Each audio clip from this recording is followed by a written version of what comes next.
एक गांव में एक नेक लड़की रहती थी। उसकी आदत थी कि हर रात सोने से पहले वह तिलावत करती। उसकी आवाज में ऐसी मिठास थी कि घर का माहौल रोशन हो जाता था। उसकी माँ अक्सर दरवाजे के पीछे खड़ी होकर चुपके चुपके उस तिलावत को सुना करती थी और दिल में सुकून महसूस करती थी। कुछ साल गुजरे और अचानक लड़की का इंतकाल हो गया। घर पर सन्नाटा छा गया।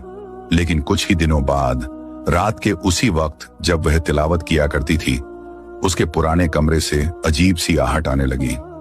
एक रात मां ने डरते हुए फिर दरवाजे के पास कान लगाया, जैसे वह पहले लगाया करती थी। लेकिन इस बार तिलावत की मिठास नहीं, बल्कि धीमी और दर्द भरी रोने की आवाज सुनाई दे रही थी। पहले तो उन्हें लगा कि शायद उनके शौहर रो रहे हैं, लेकिन मालूम हुआ कि वे उस वक्त कमरे के आसपास थे ही नहीं।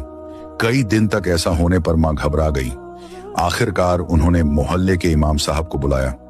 कमरा सुनकर इमाम साहब की आंखें नम हो गईं। उन्होंने कहा, यह किसी इंसान की आवाज नहीं, ये फरिश्तों का रोजन है।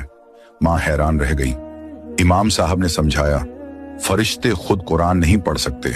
जब कोई बंदा कुरान की तिलावत करता है तो आसमान से उतरकर उसके आसपास बैठ जाते हैं और उसकी पढ़ाई सुनते हैं। अब जब आपकी बेटी नहीं पढ़ती तो उसी समय वे आते हैं और रोते हैं, क्योंकि उनकी वह रोशन महफिल खत्म हो गई। यह सुनकर मां फूट फूट कर रो पड़ी। उन्हें एहसास हुआ कि उनकी बेटी का कुरान से कितना गहरा रिश्ता था, इतना गहरा कि उसकी तिलावत